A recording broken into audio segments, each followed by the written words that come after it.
Laura, I am all, oh, I did not do that.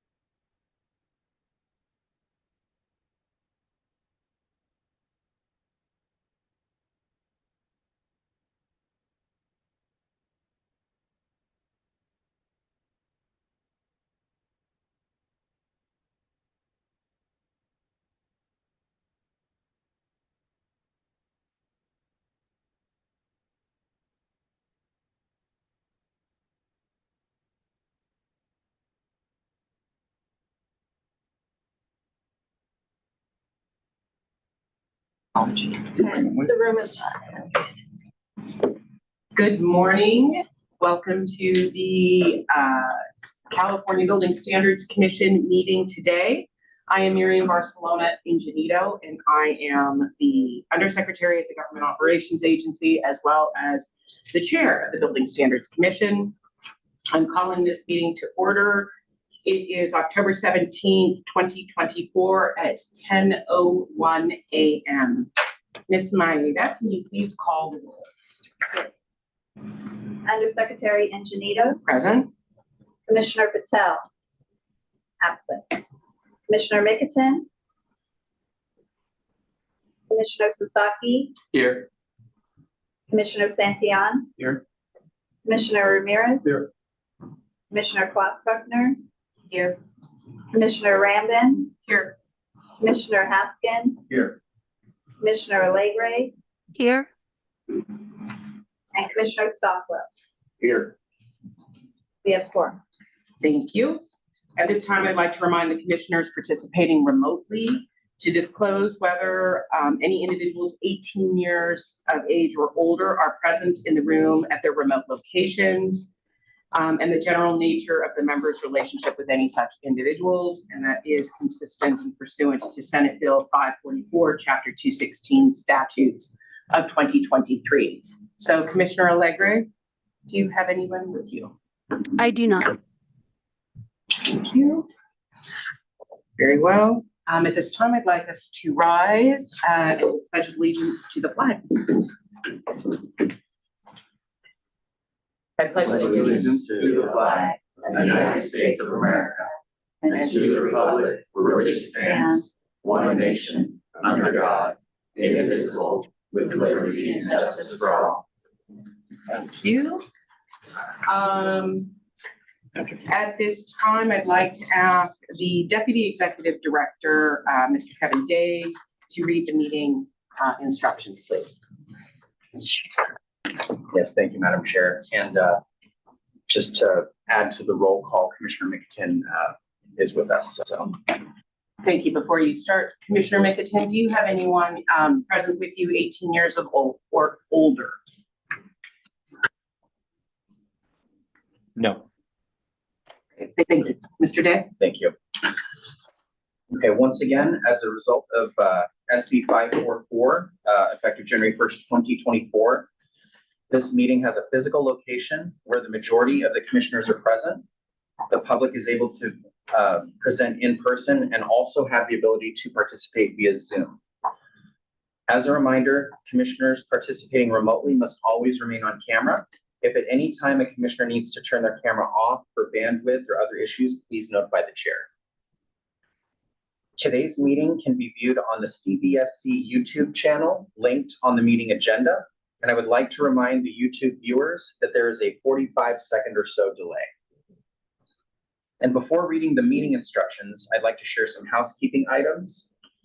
In the event of an emergency, please look for the doors with the exit signs.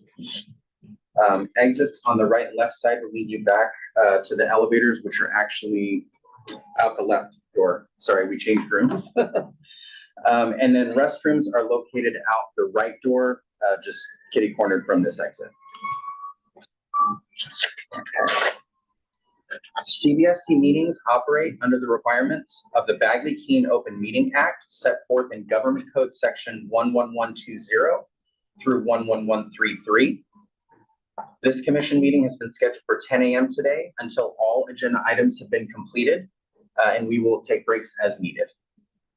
The public may provide comments by calling in on the Zoom teleconference number provided on the meeting agenda, or by using the raised hand feature in Zoom. For members of the public attending in person, please complete a request to address the commission form if you wish to comment on a specific agenda item. The form is buff in color and is available at the table located near the meeting room entrance right behind us here. Once again, please turn in the completed form to a CBSC staff person. Instructions are provided on the CBSC webpage. If you have difficulty with the technology, please call the CBSC main line at area code 916-263-0916. I will now read the public comment and Zoom instructions. If you wish to make a comment on a specific agenda item, please listen for the commission chair to ask for any comments from the public. The chair will first go to members of the public in the conference center that have submitted speaker cards. The chair will then call on members of the public participating on the Zoom webinar that have their hands raised. Then the commission chair will take comments from the public on the Zoom phone line. At this time, please take yourself off mute. If you like, you may announce your name and who you are representing before making your comment. Please mute yourself when done commenting. The chair will continue through the call queue until there are no questions remaining. The commission will then proceed to the next agenda item. If possible, please call from a telephone and refrain from using a speakerphone. And when logging into virtual meetings, use one device only. This enhances the commission's ability to hear your comments clearly. Next on the agenda is item 2. The chair will provide updates on commission business. Well, thank you so much. I'd like to start by formally introducing to all of you the Executive Director of the Building Standards Commission, Stoyan, and let me see if I do it right, Boombala. Perfect. As many of you know, Stoyan worked for HCD's Codes and Standards team for about 10 years. Then was the managing director of the Washington Building Standards Code Council for a little over 3 years before returning to us here in California and joining the California Building Standards Commission in May of this year. So this is Stoyan's first official commission meeting, and we want to congratulate him and welcome him to this incredible family. So thank you. And then as we have coming, we also have going. I would like to also thank everybody, both on the staff as well as the commissioners, as this is my last commission meeting with all of you, as I will be retiring officially tomorrow from the state of California. I have been with the state of California for over 27 years, have served in a number of different capacities for the past 4 governors, as well as 10 years with the California State Legislature. It has been an incredible honor and a privilege to serve the people of California, to serve with all of you on this incredible commission, really doing the business of the people of the state of California. It is with very mixed emotions that I made the decision, but it was the right time after so many years. And I know that the state is in great hands with all of you, both the commission as well as the staff, as well as the other incredible civil servants of the state of California. So I thank you all for welcoming me here. And I wish you all the very, very best. And on a logistic question that everybody will be asking, until a new undersecretary is appointed, Justin Howard will be sitting in my place moving forward. I think he covered for a bit before I came as well. So anyhow, thank you all so much. Thank you.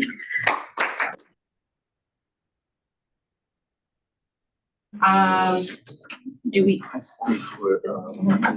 Something for you. Oh, that's.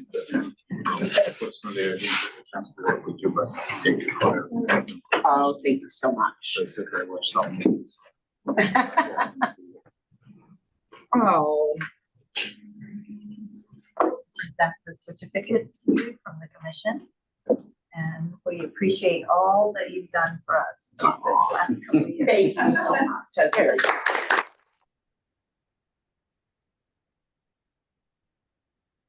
That is very fun. No problem.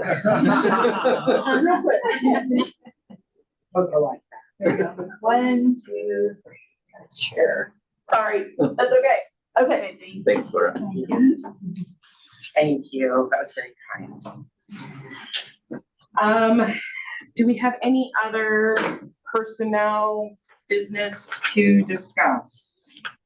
On to the members, staff. All right. Well, this is Commissioner Sasaki. I mean, I will say, myself, and I'm sure the other commissioners would agree, we really wish you a wonderful retirement.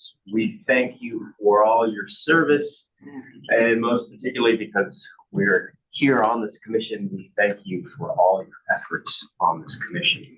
So, And good luck Here, here. on all those adventures. It sounds like so much fun. Oh, thank you. Thank you so much. I really do appreciate that. Okay, with that, we'll get back to business. Let's do, public comments. Okay, this item is open for public comment. Do we have any public comments? There's nobody in the room, so to the lines. If anybody wants to make a comment in Zoom, go ahead and use the raised hand feature. Anyone? Okay. Oh, we got one hand, a couple hands. We'll go ahead and take Kendra. Good afternoon. I was just wondering, should I wait until the specific agenda item comes up to make the public comment? Yes, we're only on the staff changes at this point. Thank you. Thank you. Kevin?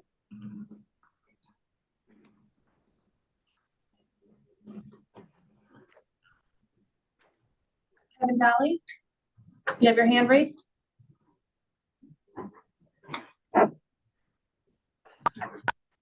Okay. Kevin Dolly, did you have a comment? Your hand is raised?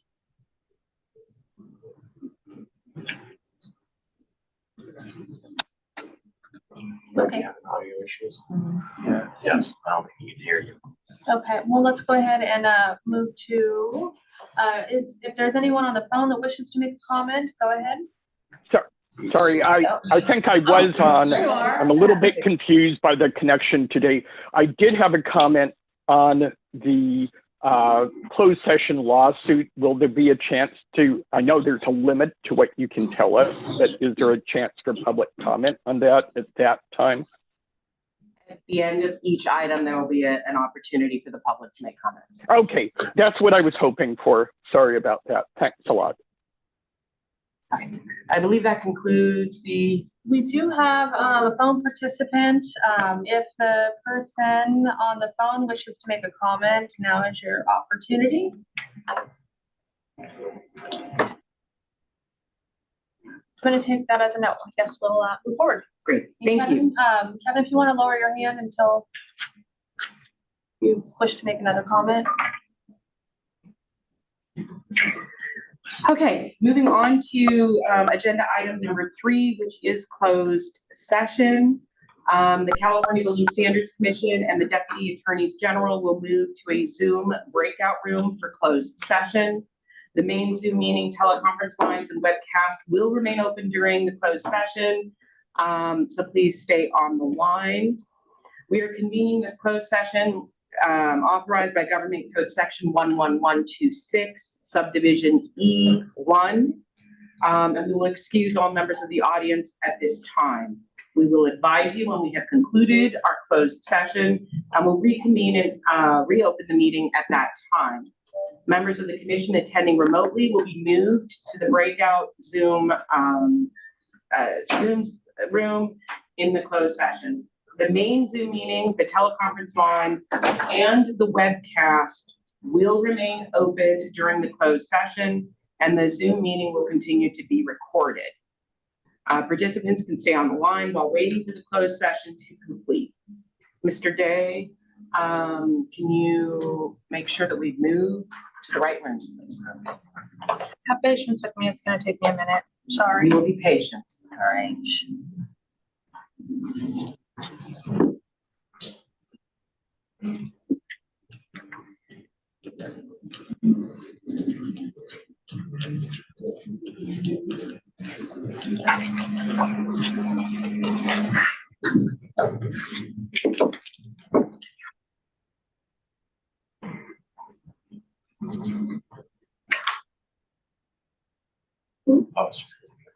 Oh, yeah. Yeah.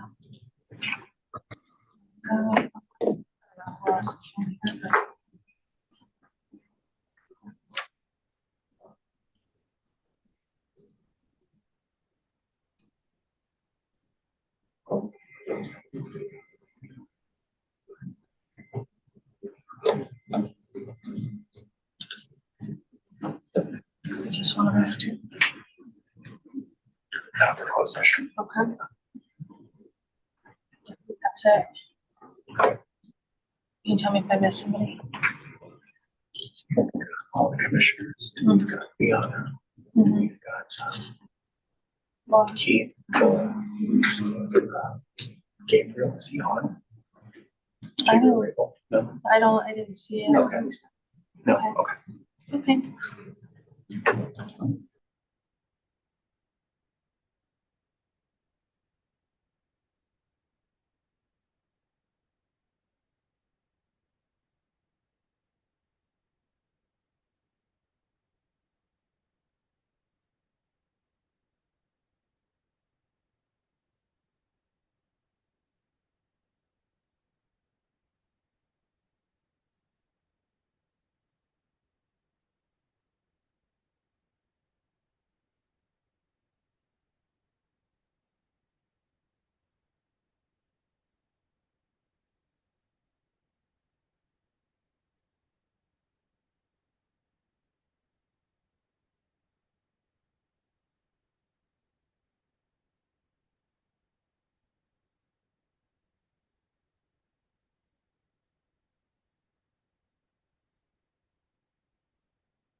Oh, really? Mine's sticky. Probably because I don't ever use it.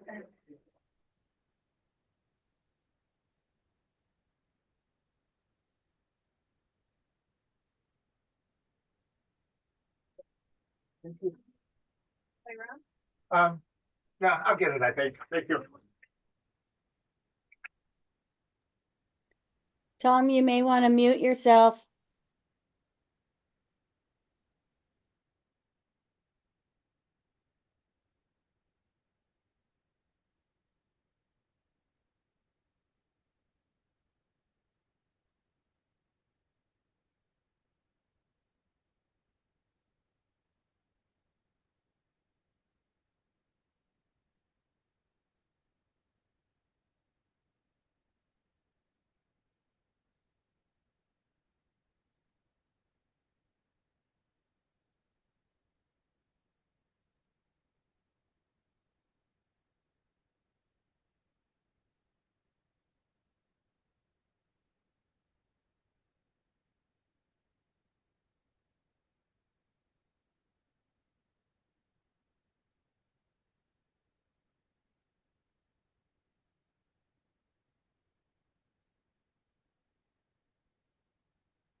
Welcome back to the California Building Standards Commission open meeting.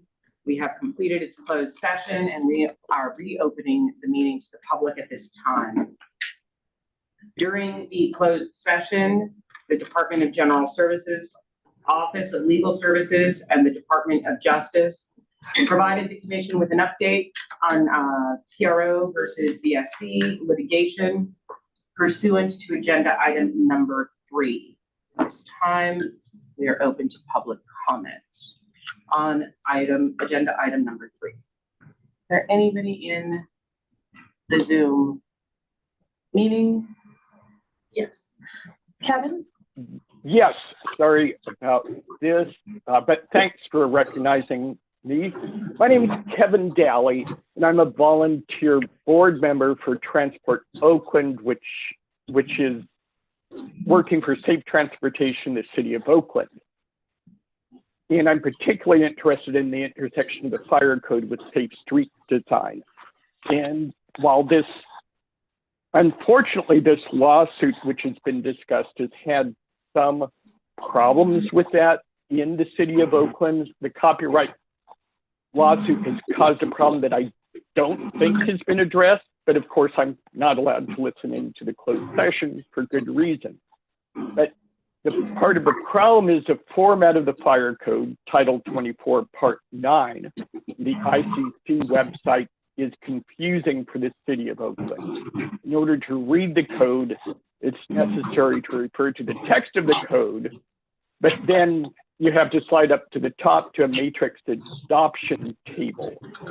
And even city officials have misread this code. Oakland's one of the 10 largest cities in California. It has an excellent staff in both the city attorney's office and the fire marshal's office.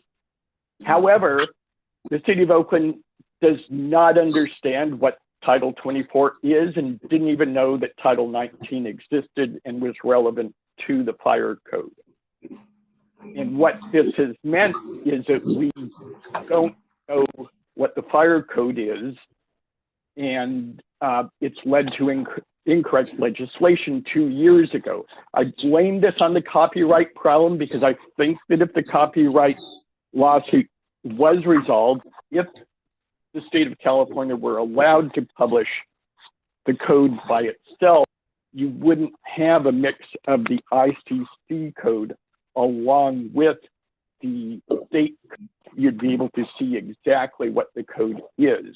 And while I've been working with the city attorney's office for the past few months to resolve the confusion, it is a difficult problem. I will follow this up with email both to the state fire marshal and the CBC officials.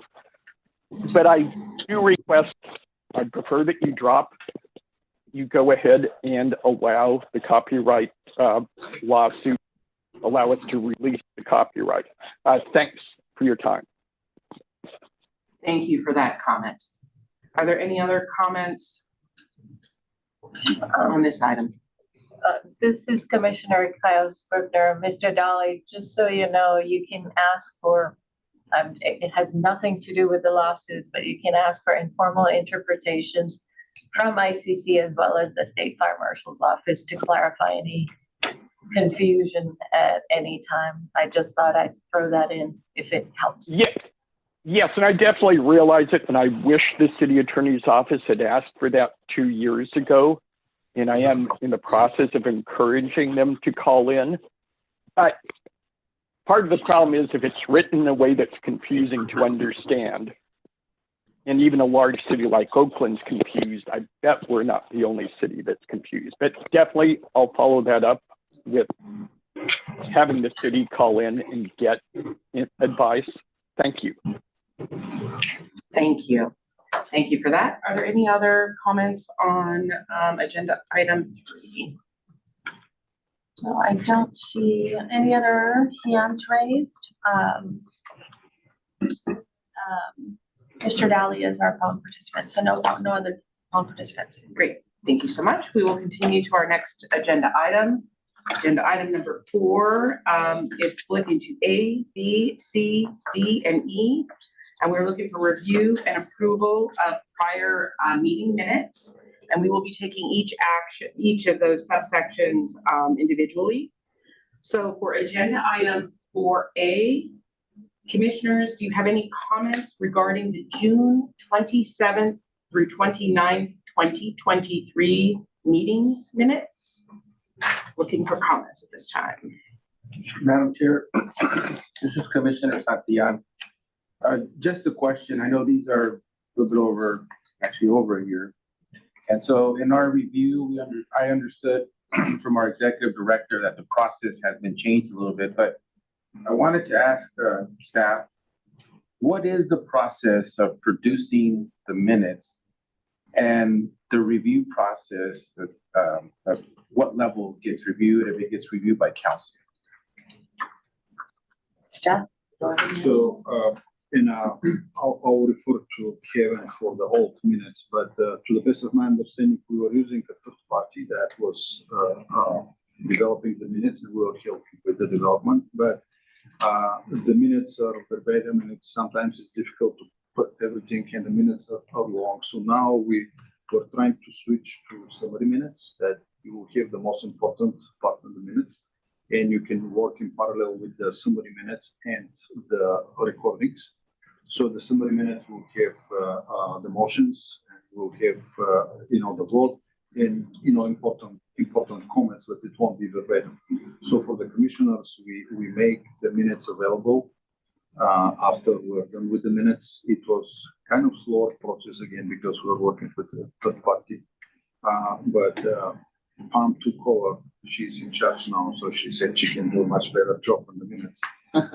So we'll see for the next couple of minutes. There will be difficult meetings, so we'll see how we can do with the summary minutes, and we'll let the commissioners, compare and choose if it's a better option. I see Kevin is itching to say something. And just thank you, Stoyan, and just to add to part of your question, Commissioner Santillan. The minutes are sent out to not just the commissioners in advance of the meetings, but to beyond a legal counsel as well for her review. That's what I was looking for. Yeah. Thank you. Great. Any other comments before I entertain a motion? Okay, at this time, I would entertain a motion on the June 27th, 29th, 2023 minutes. Do I have a motion? Commissioner Sasaki move to approve. Do I have a second? Commissioner Haskin, second. It is moved and seconded that the June 2023 minutes be accepted without amendment. Is there any further discussion regarding this motion? Hearing none, I will now call for a roll call vote. Commissioner Mickelton, Aye. Commissioner Sasaki, Aye. Commissioner Santillan, Aye. Commissioner Ramirez. Aye. Commissioner Rambin. Aye. Commissioner Haskin, Aye. Commissioner Alegre, Aye. Commissioner Stockwell, Aye. and Commissioner Klossback. Aye. Great, thank you. The vote is unanimous and the motion carries. Moving on to 4B. Commissioners, do you have any comments regarding the August 1st through 3rd, 2023 meeting minutes? Seeing and hearing none, I will entertain a motion on August 1 through 3, 2023 meeting minutes. Do I have a motion? Commissioner Rambin to approve. Moved. Do I have a second? Commissioner Santillan, second. It is moved and seconded that the August 2023 minutes be accepted without amendment. Is there any further discussion regarding this motion? Hearing and seeing none, I will now ask for a roll call vote. Ms. Maeda, please call the roll. Commissioner Klossback. Aye. Commissioner Stockwell, Aye. Commissioner Alegre, Aye. Commissioner Haskin, Aye. Commissioner Rambin. Aye. Commissioner Ramirez. Aye. Commissioner Santillan, Aye. Commissioner Sasaki, Aye. Commissioner Mickelton. I did not attend that one, so I abstain. Great. The vote is unanimous with one abstention. The motion carries. Moving to agenda item 4C, commissioners, do you have any comments regarding the December 14th, 2023 meeting minutes? Hearing and seeing none, I entertain a motion for the December 14th, 2023 minutes. Do I have a motion? Commissioner McIntyre, move to approve. Well, I have Stockwell. Can I have a second by Commissioner McIntyre? Will that work? Yes. Okay, I have a motion and a second. It is moved and seconded that the December 2023 meeting minutes be accepted without amendment. Is there any further discussion regarding this motion? Hearing and seeing none, we will now have a roll call vote, please. Ms. Maida? Commissioner Mickelton, Aye. Commissioner Sasaki, Aye. Commissioner Santillan, Aye. Commissioner Ramirez. Aye. Commissioner Rambin. Aye. Commissioner Haskin, Aye. Commissioner Legray, Aye. Commissioner Stockwell, Aye. Commissioner Klaus Bruckner. I'm abstaining since I was not present. Thank you. The vote is unanimous with one abstention and the motion carries. Moving on to agenda item 4D. Commissioners, do you have any comments regarding the January 17th through January 18th, 2024 meeting minutes? Looking around the table, around the videos, hearing and seeing none, I will entertain a motion on the January 17th through 18th, 2024 meeting minutes. Do I have a motion?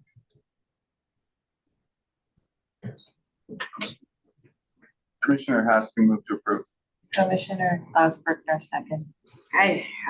It has been moved and seconded that the January 2024 meeting minutes be accepted without amendment.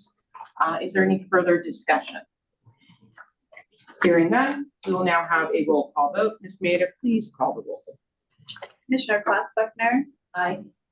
Commissioner Stockwell, Aye. Commissioner Legray, Aye. Commissioner Haskin, Aye. Commissioner Rambin, Aye. Commissioner Ramirez, Aye. Commissioner Santillan, Aye. Commissioner Sasaki, Aye. Commissioner Mickelton. Aye.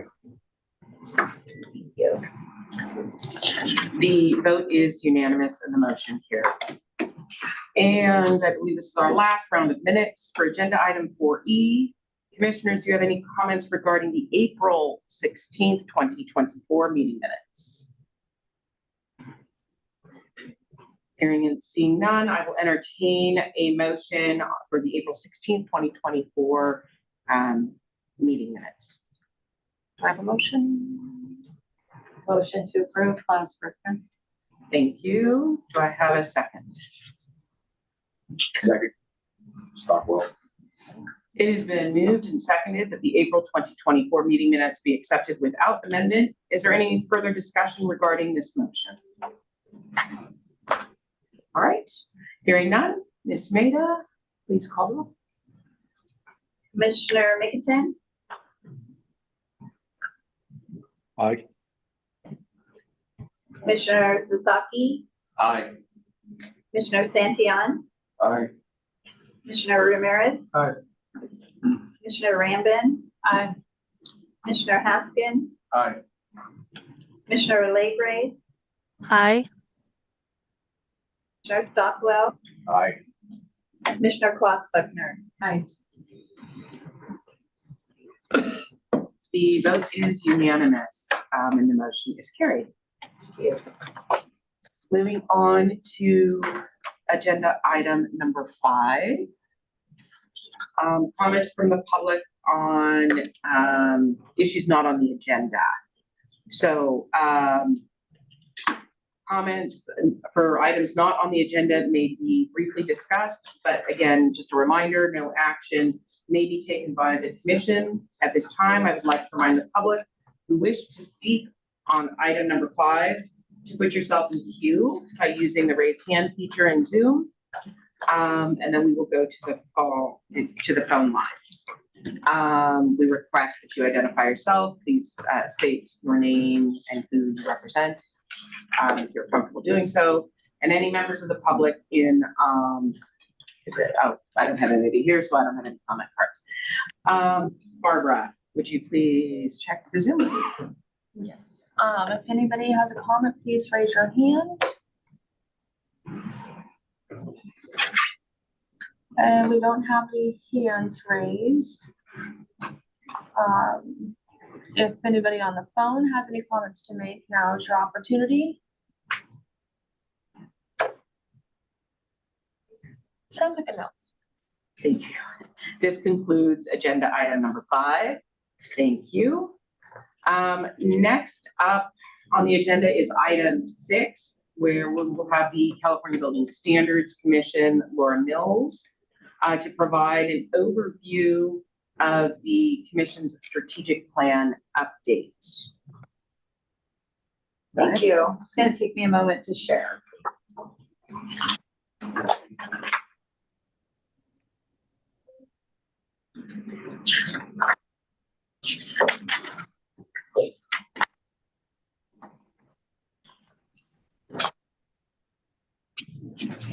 There's a bit of a delay between when I share and when it shows up on the screen, so it's just going to be a second.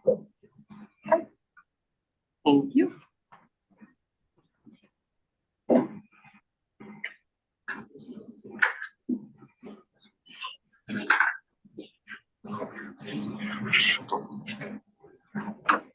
Here we go. All right. Good morning, Madam Chair and Commissioners. I'm Laura Mills, and I'm an Associate Governmental Program Analyst with the California Building Standards Commission. One of my working titles is Education and Outreach Coordinator, which makes me responsible for website content and publications. So that's how I ended up working on the strategic plan.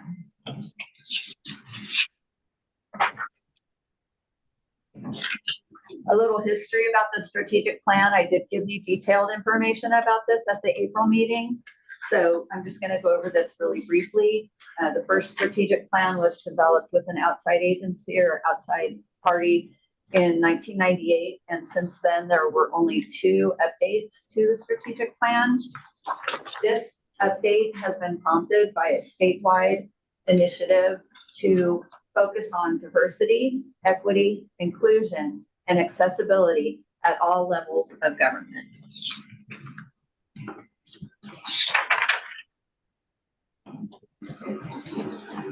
So as you all know, that CBSC is a program within the Department of General Services, and so DGS goals are CBSC goals. One goal for all DGS units this year is to promote diversity, equity, inclusion, and accessibility within our program and in our work product. So that would be things like our website, our publications, and our rulemakings. We've already been doing a lot of this already.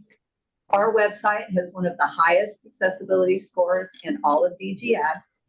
And at our accessibility meetings or commission meetings where accessible rulemakings are talked about, we always automatically provide ASL and captioning. There's a lot of other things we do to promote accessibility in the things that we do. This strategic plan update has put our dedication to DEIA, diversity, equity, inclusion, and accessibility, into writing by adding language to our mission statement, our vision statement, and to most of our internal goals. All of these give direction to our activities and our responsibilities. Additionally, CBSC's ongoing dedication to creating sustainable building standards for occupancies under our jurisdiction is now documented as a strategic goal, as is our commitment to assisting and educating code users, especially when regulations are new and unfamiliar to some. Note that the mission and vision statements for CBSC are shared on our website on the About Us page, but the strategic plan as a whole is intended to be an internal document that will inform and guide our daily activities, and it is not publicly shared.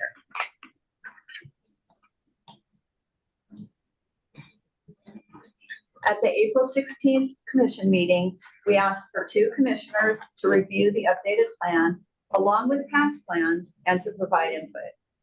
Commissioner Rambin made many valuable edits and comments regarding clarity and content. The plan was greatly improved by your suggestions, and thank you. Commissioner Ramirez, thank you for your comments about state agency consideration of socially and economically disadvantaged communities. In the updated plan, we have added language regarding the public and the many different communities within the state that are impacted by Title 24. This was done to not single out just one type of community, but to bring to mind that there are all different types of communities in California, from the most prosperous to the most disadvantaged. As CBSC is guided by this strategic plan in its activities, all residents of the state will be considered, including those who may not have as strong a voice. So CBSC commissioners, when considering this plan, please note that diversity, equity, inclusion, and accessibility language should be thought of to include socially and economically disadvantaged communities, as well as other members of the public who are impacted by Title 24. At this time, I will take any questions from the commissioners if you have any. I'd like to, before I open it up to the commissioners, I want to thank you and the staff for doing this. As part of my job as the Undersecretary for Government Operations Agency, I co-chair the Governmental Operations Work Group, where we have been charged, along with the state's Chief Equity Officer, where we have been charged via the Governor's Executive Order on Equity, Diversity, Inclusion, and Accessibility to do this work exactly, to really embed equity in all that this state does. This is incredibly near and dear to my heart and the work that I have done throughout my career. So I really appreciate the commissioners that participated in providing those additional comments. I did have the state's Chief Equity Officer look at our plan as well, and she was incredibly impressed with the work and how we have gone and broadened and been more inclusive in our language. So I just wanted to lay that out for folks that this is hard work to do, and I appreciate you taking it to heart, and I really look forward to it really being embedded in all that the commission does in the future. So with that, I would like to open it up to the commissioners for other questions and comments from Laura on this item. Commissioner Ramirez, Laura, thank you so much for the work and for being reactive to the comments. You're welcome. Appreciate that. Thank you. And actually, I had a good opportunity to speak with Stoyan one-on-one when we had our one-on-ones and we talked about this. And thank you for your support. Welcome. I'm looking forward to that whole listing, so I'm looking forward to it. Any other comments? Okay, thank you very much. I turn this back over to Madam Chair for the commissioners. We are going to open it to public comment first. And then do we actually need to vote to approve this? Yes, we do have that. And this is okay. Thank you. So do we have any comments from the public on this? Yes, Kendra?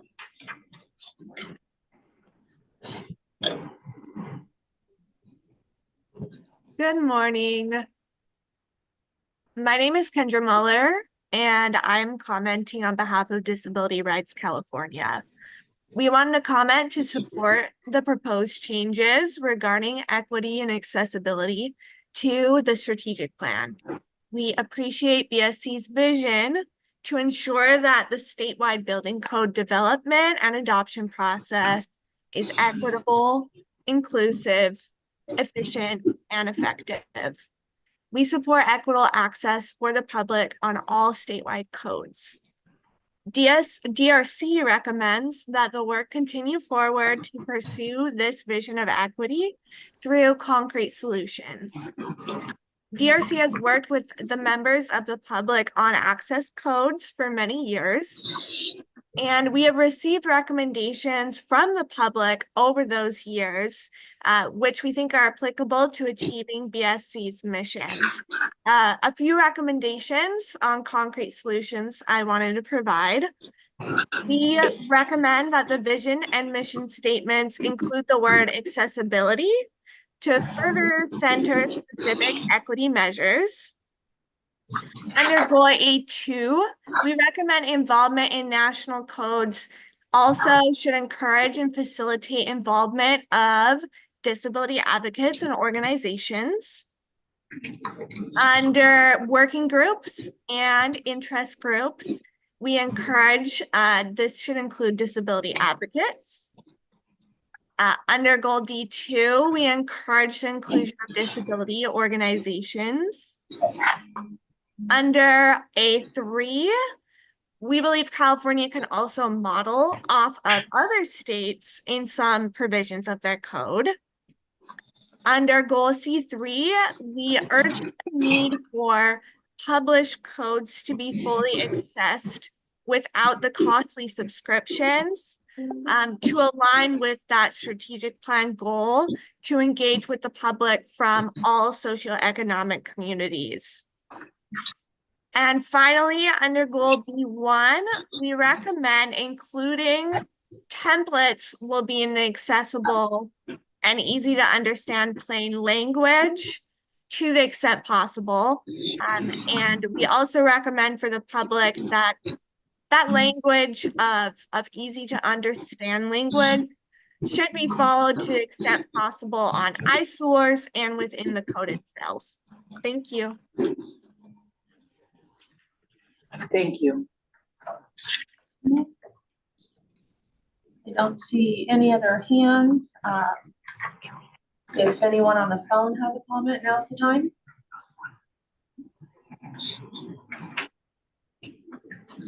Sounds like that was it. At this time, I'd like to return it back to the commission. Conclusion of the public comment. Do we have any additional comments? And looking to see what we want to do for the next step. Do we want to take an action on it today? Do you want to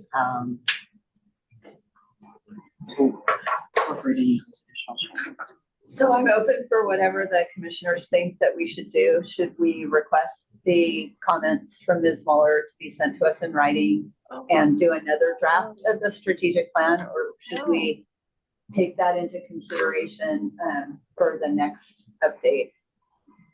Because I believe that that CBSC and BSC and its rulemaking activities do a lot of those things that she mentioned.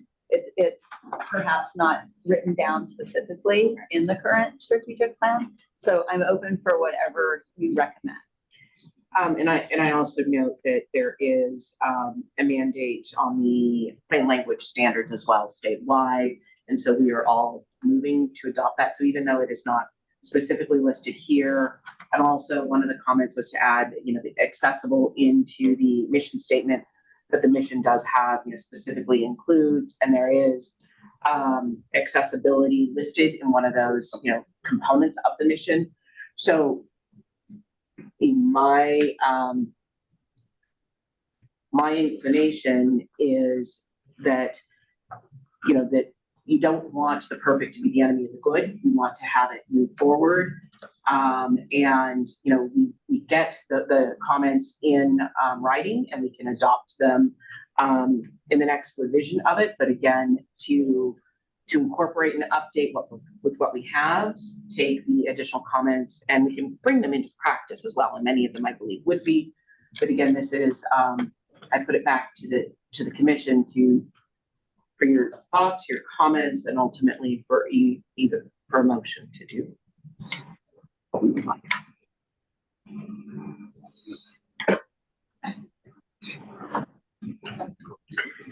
This is Commissioner Haskin.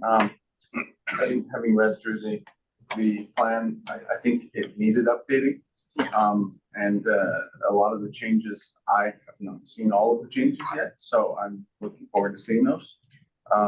But I agree that it would not hurt to have that be approved what's already been done and have that on the plan to revisit that with those comments in mind, rather than putting it off. We're not stuck to a 3-year cycle or a 1.5-year cycle on an item like this, so I think that it's better to move forward and then, yeah, gratefully to take those comments and review those as well. I agree with that. Commissioner Randon, I agree with that approach. And I think, committing to a schedule and making sure, I think the pandemic sort of threw a wrench in a lot of processes, but going forward, just being on top of updating things as needed. All right, thank you for that. I will entertain a motion to adopt sorry, I have to get the title right. To adopt the updated California Building Standards Commission strategic plan as presented today by staff. Commissioner Ramirez, so moved. So moved. Do I have a second? Any further discussion? Seeing none, would you please call the vote. Commissioner Mickelson, Aye. Commissioner Sasaki, Aye.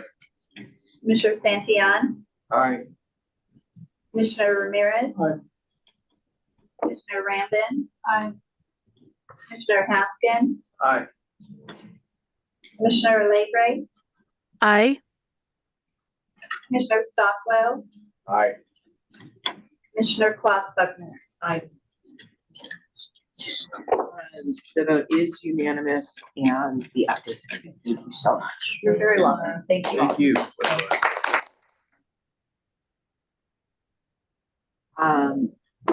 The next on the agenda is item number 7. And Ms. Michael from DGS's Office of Legislative Affairs will be giving us a legislative update. Yes, thank you, Madam Chair. Hopefully you all can hear me okay. Yes.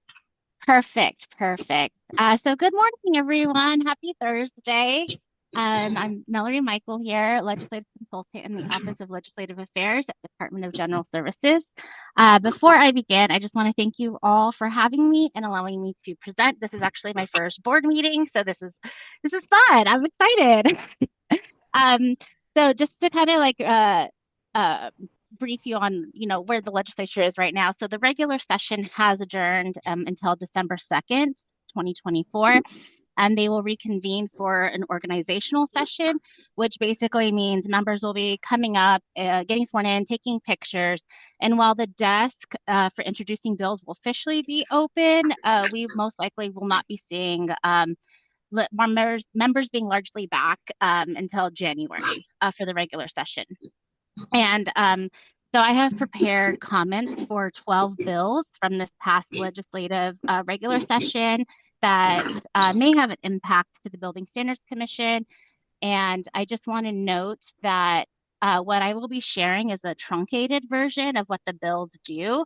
So please refer to the bill in its entirety if any of it is of interest. So ironically, the first bill I'm going to begin with was actually vetoed, but you'll see why I'm discussing it. So AB 2910 by Assemblymember Gabriel Santiago, which would have authorized the city of Los Angeles to adopt alternative building regulations for the conversion of non-residential buildings to residential uses. So this bill would have required the city to file the alternative building regulations and a copy of the findings with the commission. And then the commission would have been authorized to reject the alternative building regulation filed by the city. Again, this bill was vetoed, but I did want to mention it because it would have been directly related to the commission. The rest of the bills that I will be mentioning were chapter, they were signed, they're approved. So first off, I have SB 1152 by Assemblymember Limon. And this bill requires the state fire marshal before the next triennial edition of the Building Standards Code adoption after January 1st, 2025, to propose to the commission updates to the fire standards relating to requirements for lithium battery systems. So the bill requires these updates to address environments in which communications utilities are required to deploy the lithium-based battery systems in order to meet specified requirements relating to backup electricity for telecommunications infrastructure. Next up by Senator Glazer is SB 597. And so this requires the Department of Housing and Community Development to review current building standards, conduct research, and develop recommendations regarding building standards for the installation of rainwater catchment systems for non-potable uses in newly constructed residential dwellings, and would authorize the department to propose related building standards to the commission for consideration. The bill also authorizes funds from the Building Standards Emission Special Revolving Fund and the department to provide a report on or before January 1st, 2027 to specified committees of the legislature. SB 1271 by Senator Min requires, among other things, the state fire marshal commencing January 2026 to adopt regulations that promote the fire and electrical safety of electric bicycles, powered mobility devices, and storage batteries. Next, we have Senator Dodd's SB 504, and this requires updates to the defensible space requirements and implementation timeframes. So this bill requires the person who owns, leases, controls, operates, or maintains a building or structure in the state responsibility areas, regardless of location of forest or vegetation cover, to maintain defensible space of 100 feet from each side. The bill additionally authorizes regulations to alter the fuel reduction required between 5 and 30 feet to integrate the ember-resistant zone, and would provide that the requirement for the ember-resistant zone shall instead take effect for existing structures 3 years after the effective date for new structures. This brings us to Senator Menjivar's SB 1091. And so this bill limits the cost of complying with the requirement to provide an accessible path of travel to a school district, county office of education, or charter school project that is approved by the Division of the State Architect on or before December 31st, 2030, and that improves community ecological health and climate resilience, or pupil well-being, learning, or pupil play, and incorporates nature as provided to 20% of the adjusted construction cost of the school project. And this bill would also authorize the Division of State Architect to adopt regulations to implement these provisions. Assemblymember Wood authored AB 869, and so this would authorize a distressed hospital loan program recipient, a small hospital, a rural hospital, a critical access hospital, or a healthcare district hospital to seek approval from HCI for a delay of the January 1st, 2030 seismic compliance deadline for up to 3 years, and requires HCI to develop emergency regulations for the California Administrative Code to carve out SPC 4D extensions beyond 2030 for certain rural hospitals. Next up, we have 2 bills that affect the Swimming Pool Safety Act. That's AB 2866 by Pellerin. And this bill requires a licensed child care facility, either a family daycare home or a child daycare center with a swimming pool, to have at least 2 safety features specified in the Swimming Pool Safety Act. And the other bill is SB 552 by Newman, and this removes the definition of an approved safety pool cover and would recast that drowning safety feature as a mainly operated or power operated safety pool cover to be accompanied by a label verifying that the cover meets specific standards. The bill also removes the definition of exit alarms and would recast that drowning safety feature to include windows that provide direct access to the swimming pool or spa, and would require that an alarm that sounds upon accidental or unauthorized entrance into the water be in good repair and operable as designed. The Committee on Budget had AB 176, and this is an education omnibus trailer bill. And specifically of interest to the commission is sections 33 and 34, which detail that the state fire marshal to promulgate building standards for childcare centers no later than January 1st, 2027. And Court Silva authored AB 2579, and this extends the deadline for initial inspection of exterior elevated elements and associated waterproofing elements, including decks and balconies, for buildings with 3 or more multifamily dwelling units from January 1st, 2026, rather than the January 1st, 2025 deadline that's currently in law. Last up, I have AB 3281, and this is the Judiciary Committee Annual Omnibus Bill. Of interest to the Commission is the amendment to Government Code 4459 relating to the division of the state architect. So this bill clarifies that the state architect can develop amendments or building regulations and submit them to the California Building Standards Commission for adoption to ensure that no accessibility requirements of the California Building Standards Code are to be modified except as necessary for 1, aligning with existing state regulations that provide greater accessibility and features, 2, meeting federal minimum accessibility standards of the Federal Americans with Disabilities Act of 1990, or 3, and this part is new, aligning with a provision improving accessibility and adopted in a national specification, published standard, or model code. I know that was a lot of information. Thank you so much for bearing with me and listening. This is all that I had listed. And just again, thank you so much for inviting me and for having me speak today. Thank you. Thank you very much for that thorough update. This item is open for the commission for discussion, questions, comments. This is Commissioner McKitchen, and Mallory, I wonder if you have any background on the change, the last one that was in the omnibus bill for 4459, and what the genesis of that was. Yeah, I'm happy to get that to you. I don't have that prepared right at this moment, but I'm happy to follow up with you and work through the staff and to get that to you, some background information. That would be great. Thank you. I actually spoke with Senator Skinner's office this morning. I only reached one person. They didn't know anything about it, but I've been in contact with them since March. And this is something, and sort of now I'm kind of turning my attention to the rest of my fellow commissioners. As I think many of you know, this has come up a number of times in our discussions, especially with DSA.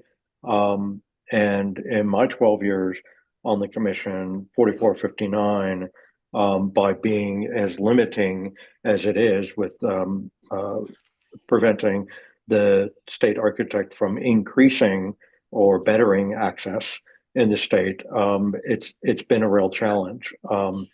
And so now with that third sub item that says that DSA can now promulgate regulations that align with a provision improving accessibility and adopted in a national specification, published standard, or model code. Obviously, that is a very broad set of potential reference points. And so I've spoken with DSA about this. They didn't know it was coming either, which is why I'm very curious about where it sort of originated, but I think it's a very good thing. DSA is, I don't want to speak for them too much, but it seems they're excited about the opportunity to start looking at other standards. And in particular, one that's come up in our discussions as a commission before is A17 ICC A117.1, which has been a standard reference for accessibility since 1961, and it was updated a full 7 years ago in 2017. And even though DSA at the time wanted to adopt it, that section 4459 prevented that from happening. And, fast forward to today, 7 years later, there's actually 22 other states that already have adopted a 117.1 as their state building standards. This provides for responded to new research that was done in 2015, 2016 on the needs of wheeled mobility devices in particular and reach ranges. And so we have not been able to take advantage of that, and California has fallen behind on accessibility and equity for people. So I am very happy that that this has loosened up. It's maybe not the perfect language, but I think it's going to allow us to increase accessibility and be a leader again among state codes. So I just wanted to sort of bring that up, and I think we're going to have a lot of discussion in the coming year, 2, 3, on changes that will be coming down the road as a result of this.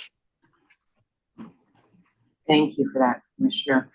Commissioner Prospector, you have a comment or a question? Well, I will at some point ask further details on that last one. That's an interesting one. I thought that would put California in a straitjacket if we follow federal regulations rather than the California regulations. So maybe I'm reading or into it the wrong way, but I thought the second one on the lithium batteries was really useful. And the fourth one, SB 1271, is also lithium battery operated. We've had so many fires. And ICC in the next few editions is going to even allow much more broader allowances for lithium battery usage. They are loosening the regulations rather than creating more restrictive regulations for those. And what's created a problem is, for example, in San Diego, we had a lithium battery fire that went on for 14 days. And so I think California needs to take a closer look at what ICC is doing, or the State Fire Marshal, and possibly look into what makes sense for California. Another side note that has nothing to do with probably the Building Standards Commission, but I have a huge concern with use of these lithium battery operated bikes in remote areas like state parks, where crashes could happen, or you could have a non-listed battery on a bike or a scooter that could create a major fire in remote areas where there's limited firefighter accessibility. But that has nothing to do with Building Standards Commission. But I think that that train has left the station a long time ago, and we're going to see more and more lithium operated battery devices everywhere. But we have to take a closer look at that, because we're having more fires and more fires in the news from lithium batteries, and yet we're loosening the regulations for these instead of taking a closer look and seeing what is practical and what is not. So hopefully the State Fire Marshal's office will take a closer look at that. That's the only advice I have, and we can move forward with that. Thank you. Any other comments or discussion from commissioners? Okay, at this time, I'd like to remind the public who wish to speak on item 7 to put yourself in the queue by raising your hand, feature in Zoom, or listening for Barbara to call you if you're on the phone. Mia. Hi there. Thank you for recognizing my comment. This is Mia Marvelli, former Executive Director of the Building Standards Commission. I'd just like to add on to the conversation about AB 3281, which modified Government Code 4459. This was a lot of topics, accessibility regulations, as you know, during the discussions of the commission meetings. This is a hot topic. I think what's helpful about this legislation is that it does provide some guardrails, and it does remove the ambiguity of what was previously in 4459. And one of those guardrails is to helping to align with the national standards. So I think that will help, and that aligns with, of course, the 9-point criteria that you all review for, that's Government Code 1893. So I'd just like to make that point as well. Thank you so much. Thank you. Additional comments from the public? There are no other hands raised. If our phone participant has a comment, now is the time. I'll take that as a no. Okay, that concludes our public comment portion. I'd like to now move to agenda item number 8 for our Executive Director Blumenloff's report and to provide an overview of commission business. Thank you very much. Just a heads up, I will hear many names and I'm terrible with names, so I apologize for the folks that if I say something wrong, but I'm practicing. I'll start with the personal updates. For a long time, we had a few unfilled positions, so we successfully were able to hire the folks that we needed, and we will see we have 2 more that we're working on. So Lara Haskins, our new Staff Services Manager 1 specialist. She previously worked for the Occupational Health and Safety Standards Board. She brings a lot of knowledge about the Administrative Procedures Act, in addition to extensive rulemaking and project management experience. We're happy to have her. She's already working on several projects. Tim Freeman is our new limited term associate architect. He has 24 years of experience in residential and commercial design and documentation, having worked both for private sector firms as well as his own independent practice. Again, Tim started a few months ago, and he's already working on several projects. I may say wrong this name, but John, is that right? He joined the Building Standards Commission in July and has quickly acclimated to our fast-paced work environment. As an associate architect, who will assist with the adoption and amendment of model codes during the current triennial code adoption cycle. And again, Wu is a perfect asset for us. He's already he learned fast, and he's already working on projects. As a second name, I may struggle. Havel Wagner. Havel is our new associate architect. He will be helping us to meet the requirements in SB 745. He came to the Building Standards Commission from the private sector, where he worked on new construction and renovation projects for architectural companies in San Francisco, starting in 2016. He graduated from Cal Poly with a BS degree in architecture in 2017. And he's been licensed architect in California since 2022. His first day at the Building Standards Commission will be October 31st. It's just a coincidence, it's Halloween, so nothing to do with Halloween.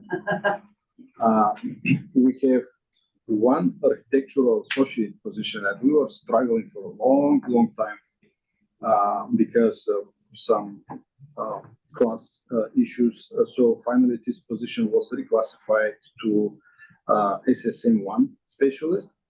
The position vacancy was advertised in September 12th. The final filing date was September 26th, and we have already interviews scheduled between October 16th and October 25th. We had one office technician who found another job within the state. So with this position, not new, then it was advertised in September, and we have interviews scheduled for October 28th and November 5. So I hope we'll be able to find the person we need. So last but not least, our PAM finally received a well-deserved promotion. So in August, she was promoted to Associate Government Program Analyst. And you all know PAM, but I want to add a few words about her. She joined the California Building Standards Commission as an office technician in May 2014. In July 2017, she was promoted to Staff Services Analyst, and her duties expanded to include supporting the Executive Director, Deputy Director, and the California Building Standards Commission commissioners. In addition to her support of the Building Standards Commission leadership and commissioners, PAM duties include travel budget analysis, travel coordination, and managing and contributing to the Building Standards Commission policies and procedure manual. PAM will also helping others. I can tell that firsthand. She serves in many capacities in her local church and her community. So I'm debating with myself who's my right and who's my left hand, comparing between Pam and Karen. So I won't say she's my right hand. If she leaves, I'm in New York next day. So I just wanted to say,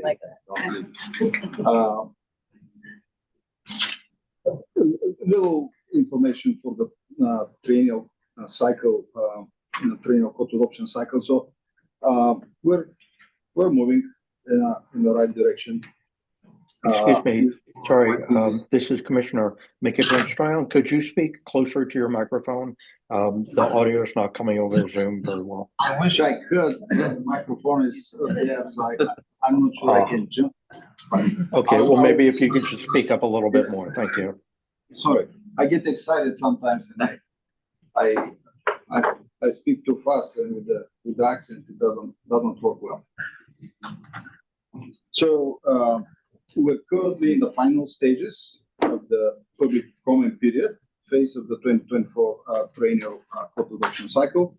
The final 45-day public comment period is underway for the building, residential, code, fire, and existing building codes.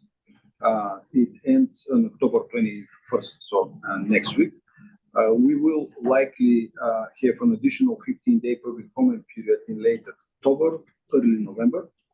Following the close of the public comment phase for proposals for electrical, mechanical, plumbing, energy, and housing codes, this code will be proposed for adoption by the commissioners in mid-December. So it's the first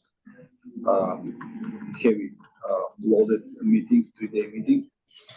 The building, residential, code, fire, and existing building codes will be proposed for adoption by the commissioners in mid-January. So again, another 3-day meeting. Brace yourselves. Today's meeting was easy. So the next step would be after this building codes, the new building codes are approved by the commission.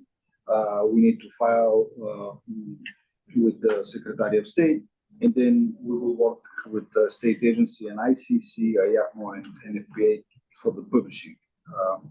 The effective date, as you know, is January 1st, 2026. So I want to just note something here that we want to try. It's related to proofing, and proofing is the most difficult and time-consuming task during codification. So this time we want to use something new that may streamline the codification process, increase the quality of our products. The codes. Just we're trying to avoid this editorial mistakes. So we are still on the testing stage, but the plan is to start discussing this with the proposing agency. So most likely we'll start next week. And again, we hope we will succeed to that. Education and outreach update, I don't want to spend too much time on it. I just want to say, and if you need more details, I can individually, provide you some details. We are quite busy on this too. We are trying to provide information and work with stakeholders and members of the public. So we have a new newsletter that was published in September, and you might think that my poem is great, but I can't take so it's with help with Lara. So thank you for making me so smart there. And currently we're working on 2025 education outreach calendar, and the calendar will be available for review by the end of October, I guess. Something else that is important for us, as you know, we had some hiccups this morning for our room. We had to change room at the last moment. We don't have our own room, not yet, but we are working in a new conference room for the commission meetings. And it's not an easy process, but we're working on it. Also, we want to build 6 new cubicles in the existing conference room, the one that we have. I think we'll get 1 or 2 meetings there. And we will be replacing old cubicles. And I know you members of the public may say, hey, we are in a budget crisis, why are you spending money? No, we don't. So our cubicles and furniture are free, thanks to the California Civil Rights Department and the Department of Housing and Community Development. They are stored in our current location, including in my office. And until the new conference room space is available, I have chairs. It's a nice bus there. So, and I have a bus driver on the phone. It's really nice. So the new conference room is projected to be completed in July 2025. And we'll be really pushing for that because we have the commission meeting scheduled for December and January in this room. In April, we are moving. The 1500 Capitol. Okay. And for July, we don't have anything. So we hope we will be in our own room. We have some ideas. We want to do something like that even better, but it's out of our hands whether or not we can complete this. So website, I wasn't appointed yet at the time, during the April meeting, but I heard good comments for the website, and it was discussed with the building standard commission staff even before my appointment. So we worked on the website, and I'm not the right person to provide technical information, but please take a look. It's not much, but we don't administer our own website. So we can do some work, but we have to, comply with some requirements. So take a look. Yes. I just want to say, Ellie, we're definitely working on some things that we think will help. The one thing that we did immediately was put the events, the calendar list at the top of the homepage. So that's one thing. And then there's other things being developed behind the scenes that will be in place soon. Oh, perfect. Good. This is Commissioner. Probably before the December meeting. So Commissioner Raymond, I just had a question on that about the accessibility features. I was wondering, and I feel like this is probably a bigger kind of statewide website question, if there has been a move to look at adding some visual accessibility features. I know a lot of websites now have an accessible button you can push to change the colors to have more contrast and things like that. And I just think that would be a nice feature. Having someone in my office who has visual acuity problems, I think it's helpful for people to access the information more easily. Our platform is decided and administered by DGS. I figured, yeah. So we're kind of limited by what they choose, but I do know that they have a newer-ish webmaster, and it's a really long process if we were going to change platforms. So, but I do know that it's something that they're very cognizant of. I figured. And just to add to this, there is and has been an updated california.ca.gov. That is the new standard and the new platform that the entire state will be moving to. As you can imagine, moving over 150 state entities and all of their sub divisions and sub platforms, it will take some time, but you can take a look at, I believe it's just ca.gov, California.ca. I don't exactly remember, but it's a very clean looking page. It has been, it does have a lot of the accessibility features that you are referencing. And I know that the next page up, I believe, is governor's homepage. So you're kind of like on that priority list of how we're bringing that to you, but it's definitely something that we are looking to modernize across the state to make it just more accessible broadly to everyone in the state. There are definitely some very dense web pages, very hard to find things, and so really trying to streamline, make the information more readily accessible to all Californians. So, but thank you all for those comments. I'll bring them back to my folks before I leave tomorrow as well. The website is an our priority. We have Farah and we have Carol and Kate. They're doing a good job with the website. And I'm a big complainer. If I don't get fat, I'll keep complaining about it.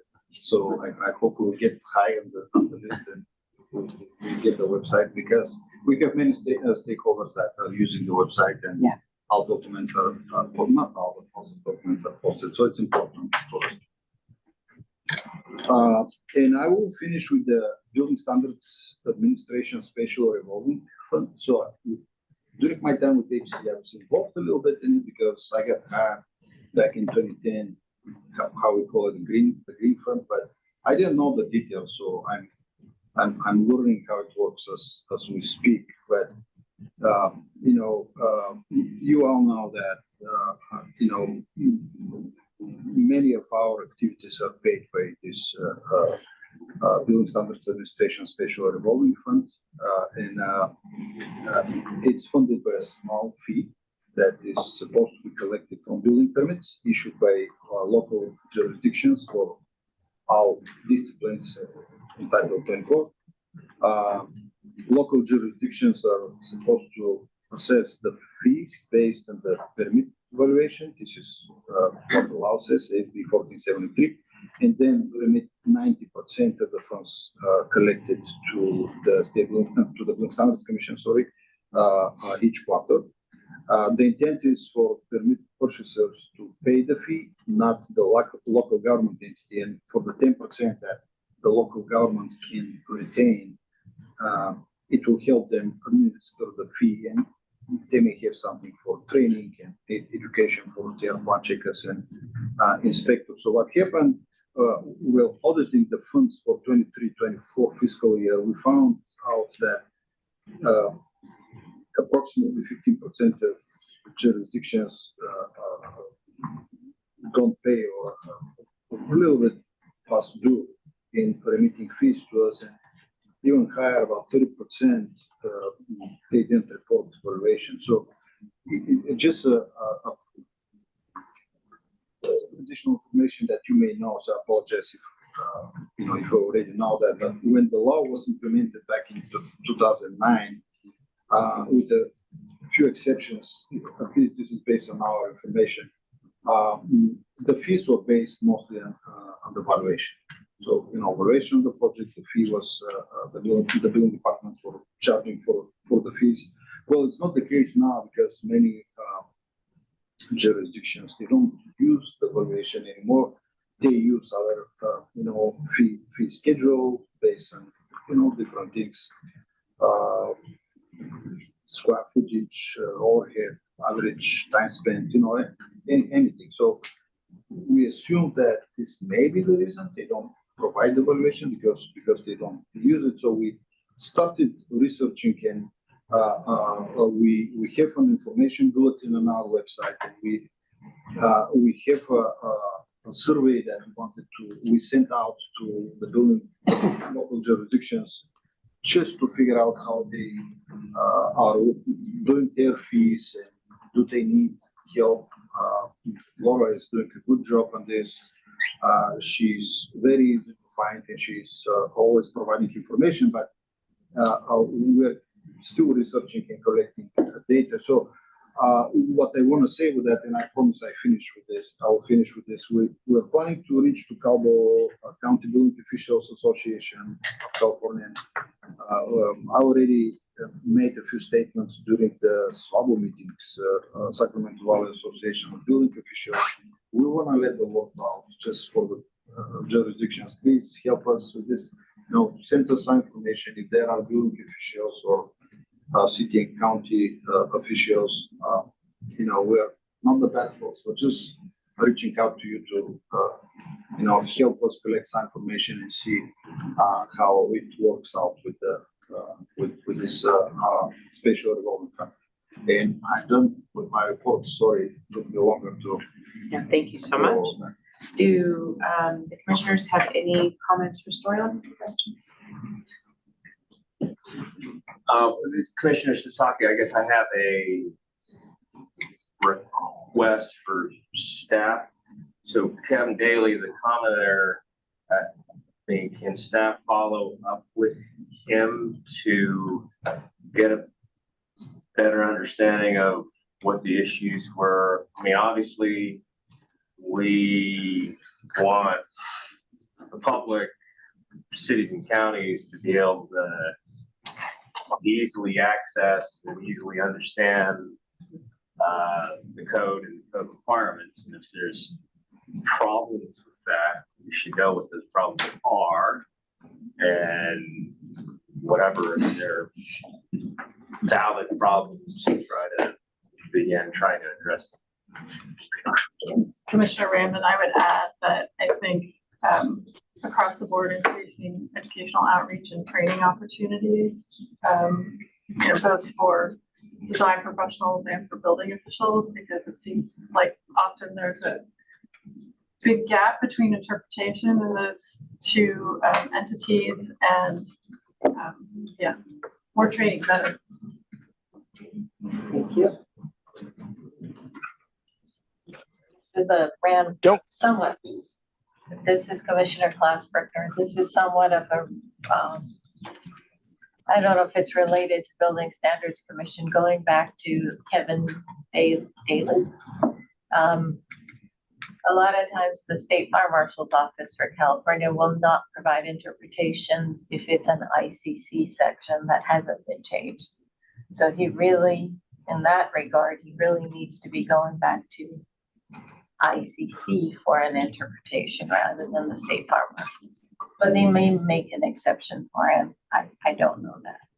But that's been my personal experience. So I don't know if I can pass that information to him, or if the staff can pass that information to him if there is help. Hi, I'm still listening, but not on video. I don't know if you can hear me. We'll come to the comments from the public in just a moment once the commissioners are done. So we'll call on you. Sorry. Sorry. So that was my comment. Great, thank you.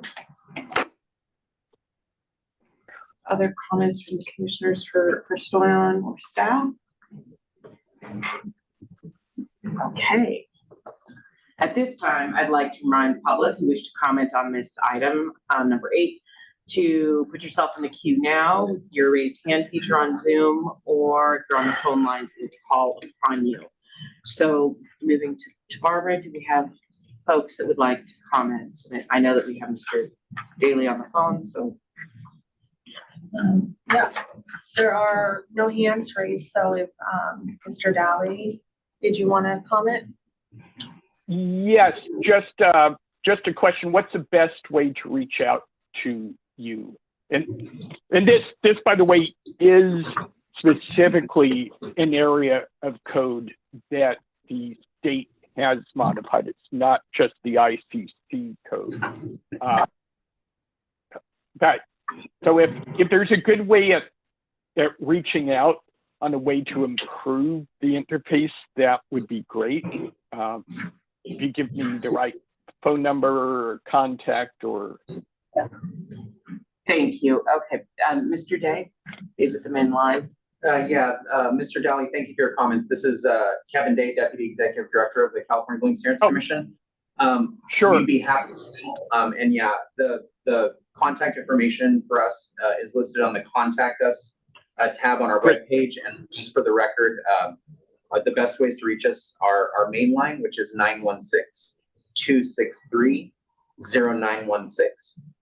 And you can also send an email to our general inbox, which is cbsc@dgs.ca.gov, and then our staff can assist. And thank you, Mr. Day. I think I have emailed and maybe even talked to you in the past, so I'll reach out again. I appreciate your time. Thank you so much. Thank you. Is there any other member of the public that would like to comment on this item? I don't see any other hands, and there are no other participants. Thank you so much for those public comments. And this concludes the public comment portion of the agenda. I'd like to now move us to agenda item number 9, which is future agenda items. Do any of the commissioners have any items they wish to have placed on future agendas? Okay. Seeing none, I'm going to move us to agenda item number 10, which is adjournment. So again, I would like to thank this incredible body for the work that you do, for the staff, and for making my stay here with all of you over the past 2 years so incredibly enjoyable.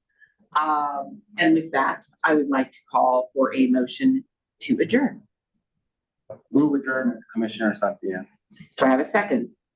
Second, Commissioner Sasaki. The motion has been made and seconded. Those in favor of adjourning this meeting, please do so by stating aye. Aye. Opposed, indicate by saying no. Hearing none, this meeting is adjourned. Thank you all. Thank you. Last official. Is this your last?